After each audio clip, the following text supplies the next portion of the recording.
Hello வணக்கம். இது உங்கள் சிவி. சொல்லலாம் எப்படி இருக்கீங்க? இன்னைக்கு பார்த்தீங்கன்னா தரமான சூப்பரான 12வது வாரத்தோட முதலாவது நாள் இரவு வேலை ஓட் நிலவரத்தை தான் நம்ம பார்க்க போகிறோம். இந்த நிலவரமாக இருக்கா கலவரமாக இருக்கா முதல் நாள்லேயே அப்படின்றத பொறுத்திருந்து பார்க்கலாம். அதுக்கு முன்னாடி பார்க்குற எல்லோரும் நம்மளோட சேனலை சப்ஸ்கிரைப் பண்ணிட்டு பாருங்கள், லைக் பண்ணுங்கள், கமெண்ட் பண்ணுங்கள், ஷேர் பண்ணுங்கள். இப்போ வாங்க அந்த வீடியோக்குள்ளே போகலாம். ஸோ இன்றைக்கி ஃப்ரீ டாஸ்க் ஆரம்பமாச்சு. அந்த இதுலேயே வந்து ஒரு ட்விஸ்டர் கொடுத்துட்டாரு. என்னென்னா அங்கே வந்து நிற்பாங்க அந்த டோராண்ட, நீங்கள் யாருன்றதை பார்த்துக்கலாம்.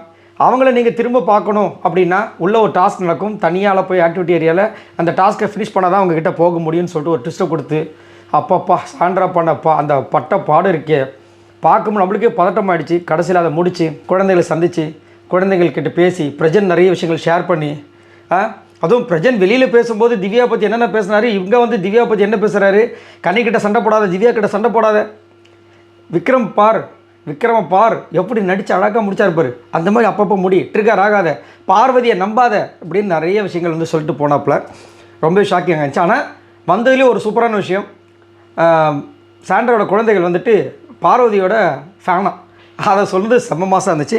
ஸோ யாரெல்லாம் பார்த்து ரசிச்சிங்கன்ற சொல்லுங்கள். இப்போ வாங்க அந்த அனாலிசிஸ் வீடியோக்குள்ளே போகலாம். ஃபர்ஸ்ட் பிளேஸில் யாருக்கா பற்றி நம்மளுடைய கானா வினோத் இருக்காரு. இவர் எவ்வளோ ஓட்ஸ் வாங்கியிருக்காரு அப்படி பார்த்தீங்கன்னா 12,030 ஓட்ஸ் வாங்கியிருக்காரு. ஓட்டிங் பர்சன்டேஜ் பார்த்தீங்கன்னா 25.99. நான் ராஜா அப்படின்ற மாதிரி வந்து சும்மா சூப்பராக நிற்கிறாரு நம்ம கானா வினோத். வேறு மாதிரி சம்பவங்கள் அவர் வந்து ஓட்ஸில் அதாவது இந்த நாமினேஷனில் வரும்போதெல்லாம் பார்த்தீங்கன்னா ஓட்டு தாரமாராக வந்துட்டுருக்கு. இது வந்து வினோதுக்கு தெரியுமா தெரியாது. ஏன்னா அவர் வந்துட்டு நாமினேஷன் வந்தால் பயப்படுறாரு. ஆனால் பயப்பட வேண்டிய அவசியமே இல்லை. அந்த அளவுக்கு ஓட்டு செம்மையாக வந்துட்டுருக்கு. சரிங்களா? ஆனால் இது வந்து அன்அஃபிஷியல்ன்றதுனால ஒரு டவுட், அஃபிஷியல் எப்படி இருக்குன்ற விஷயங்கள் நம்ம பார்க்கணும். சரிங்களா? அது மட்டும் இல்லாமல் வினோத்துக்கு பார்த்தீங்கன்னா உண்மையிலே இப்போ கேம்ஸ் செம்ம டெவலப்மெண்ட் முன்னாடி இருந்ததை விட. ஏன்னா அவர் வந்துட்டு அந்த இன்வால்மெண்ட் காட்டுற விஷயங்கள் அதே மாதிரி பார்த்தீங்கன்னா அந்த போன வாரம் கேப்டன்சிலாம் வந்து அச்சு நாக் அவுட் பண்ணார். அதே மாதிரி இவருக்குமே நிறைய இடையூறுகள் கொடுக்குறாங்க. அந்த ரோஸ்ட் பண்ண விஷயத்தை காமிச்சாங்க. ஆனால் அவர் அப்ரிஷியேஷன் அந்த கேப்டன் டாஸ்க்கை வந்து அப்ரிஷியேட்டும் பண்ணியிருக்காரு நம்ம விஜய் சேதுபதி அவர்கள். அதை காட்டவே இல்லை. அது ரொம்ப வருத்தமாக இருந்துச்சு. ஏன்னா கானாவனத்தும் ஏதோ ஒன்று பண்ணியிருக்காரு.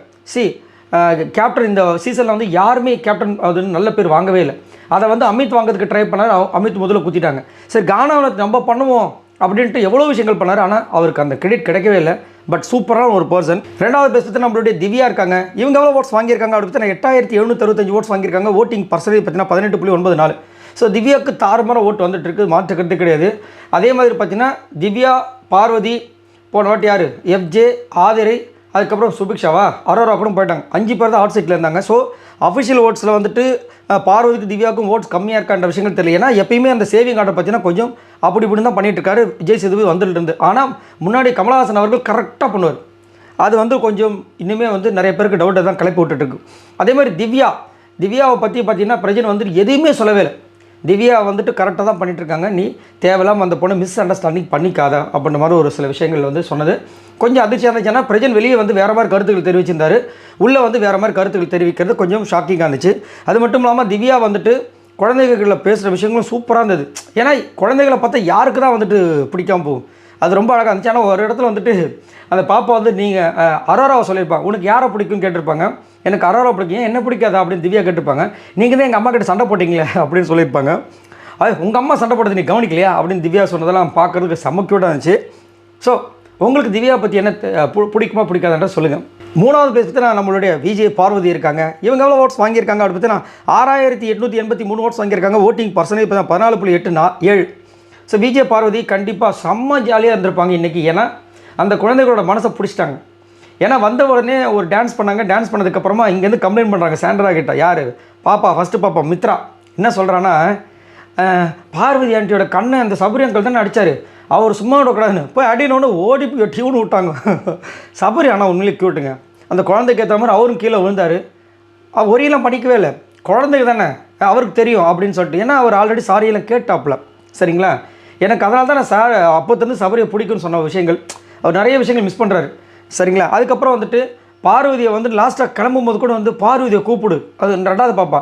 அப்புறம் போய் ஃபஸ்ட்டு பாப்பா கூப்பிட்டு வந்து அவங்க அழுது நான் உங்களெல்லாம் மிஸ் பண்ணுவேன், உன்னை விட்டுட்டு போக மனசில்லை அப்படின்னு சொன்ன விஷயங்கள் எல்லாமே செம்ம க்யூட்டு. அதேமாதிரி பார்வதியோட அம்மா என்ன வந்து பண்ண போகிறாங்கன்னு சொல்லிட்டு கமுருதுக்கு வந்த பயத்தில் காலையில் ஒரு 7:30 கூட்டினா இருப்பாருங்க. அப்பப்பப்பா தாங்க முடியல சாமி அப்படின்ற மாதிரி இருந்துச்சு. ஆனாலும் இப்போ 2 பேரும் இப்போ லைவில் கூட ஒன்றா தான் பேசிகிட்டு இருக்காங்க. எங்கே போய் முடிய போய் தெரியல. பட் பார்வதி வந்துட்டு எமோஷனல் பிரேக் ஆகாமல் அவங்களோட கேமை கொஞ்சம் கான்சன்ட்ரேட் பண்ணுறது நல்லது. 2 பேருமே அவங்களோட லவ்ன்ற விஷயத்தை வெளியே போய் பார்த்துக்கிறது ரொம்ப நல்லது. பார்க்கலாம் என்ன நடக்குதுன்னு. 4வது பேசுறதுனா நம்மளுடைய அரோரா இருக்காங்க. இவங்க எவ்வளோ ஓட்ஸ் வாங்கியிருக்காங்க அப்படி பார்த்தீங்கன்னா 3711 ஓட்ஸ் வாங்கியிருக்காங்க. ஓட்டிங் பர்சன்டேஜ் பண்ண 8.02. ஸோ அரோரா கண்டிப்பாக வந்துட்டு இவங்களுக்குலாம் எப்படி இவ்வளோ ஓட்டு வருதுன்னு கண்டிப்பாக எல்லாருமே வந்துட்டு செம்ம காண்டாவீங்க. ஏன்னா மேலே இருக்கிற பார்வதி, திவ்யா, வினோத் ஏதோ சம்பவங்கள் பண்ணிக்கிட்டே இருக்காங்க. ஆனால் அரோரா என்ன பண்ணுறாங்க? விஜய் பார்வதி குறை சொல்கிறத தவிர்த்து என்ன பண்ணுறாங்க? இன்றைக்கெல்லாம் காலையில் வந்துட்டு கமருதீன் போயிட்டு இந்த விஷயத்தை, இந்த பேட் டச்ன்ற விஷயத்தை வந்துட்டு இப்போ விஜய் பார்வதி எடுத்தாங்கன்னு ஒரு பொய்யை சொல்லி விட்டாப்புல. உடனே விட்டுறாத, கேமரா முன்னாடி கூப்பிட்டு நிற்க வச்சு பதிவு பண்ணு, விட்டுறாத அப்படின்னு. ஏன் ஆனால் அவங்க பேசின விஷயங்கள் ஒரு நியாயம் இருக்குது. என்னென்னா தப்பு சொல்ல முடியாது. அவங்க அம்மா சொன்னாங்கள்ல, இப்போ ஆக்சுவலாக உண்மையிலேயே வந்து விஜய் பார்வதி காலையில் அந்த பேட் டச்ன்ற விஷயத்தை அவங்க எழுப்பியிருந்தாங்கன்னா கமருதீன் பண்ணல, தப்பே கிடையாது. விஜய் அரோரா சொன்ன கரெக்டாக அந்த யோசனையும் உண்மையான ஒரு விஷயம் யோசனை. ஆனால் அவங்க எப்பயுமே விஜய் பார்வதி மேலே ஒரு காண்டிலே இருக்காங்க பார்த்தீங்கன்னா, அதுதான் கடுப்பு. இப்போ நேற்று கூட பார்த்தீங்கன்னா அவளை தான் அவங்களோட கேம் முடிஞ்சிருச்சுன்னு சொல்லிட்டு ரொம்ப காண்டாக பேசியிருப்பாங்க அரோரா. அவங்க வந்து சண்டை போட்டாங்க சார், அதுக்கப்புறம் அழுதுட்டாங்க, கோவப்பட்டாங்க, என்ன பண்ண அவங்க அவ்வளோ பண்ணியிருக்காங்களாம்மா, நீங்களே ஒத்துக்கிட்டீங்க அவங்க இவ்வளோ பண்ணியிருக்காங்க, நீங்கள் என்ன பண்ணீங்க சார்? நான் வந்துட்டு விஜய் பார்வதியை கிண்டல் பண்ணுற வேலை, அவங்க வந்து கலாய்க்கிறது, அவங்க எமோஷன்ஸோட விளையாடுறது, இதுலேயே தெரியலையா?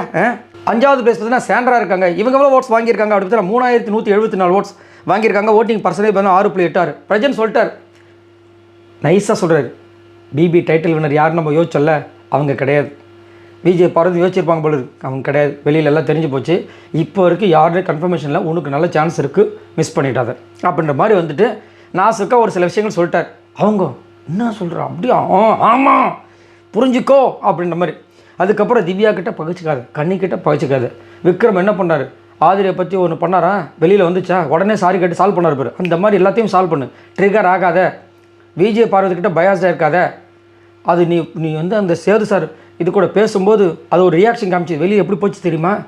ஆனால் விஜய் பார்வதி கிட்ட மட்டும் டேரெக்டாக சொல்லிட்டார், விஜய் பார்வதியை நம்பாதான்ட்டு. ஏன் அப்படின்னா விஜய் பார்வதிக்கு வெளியில் நிறைய ஹேட்டர்ஸ் இருக்காங்களே, அதனால் எனக்கு பிரச்சனை கிடையாது, மற்றவங்களுக்கு ஹேட்டர்ஸ் கம்மியாக இருக்குது, அதனால் நீ அவங்ககிட்ட சண்டை போட்டுக்காதுன்ற மாதிரி நாசமாக குத்தி விட்டு போயிட்டார்.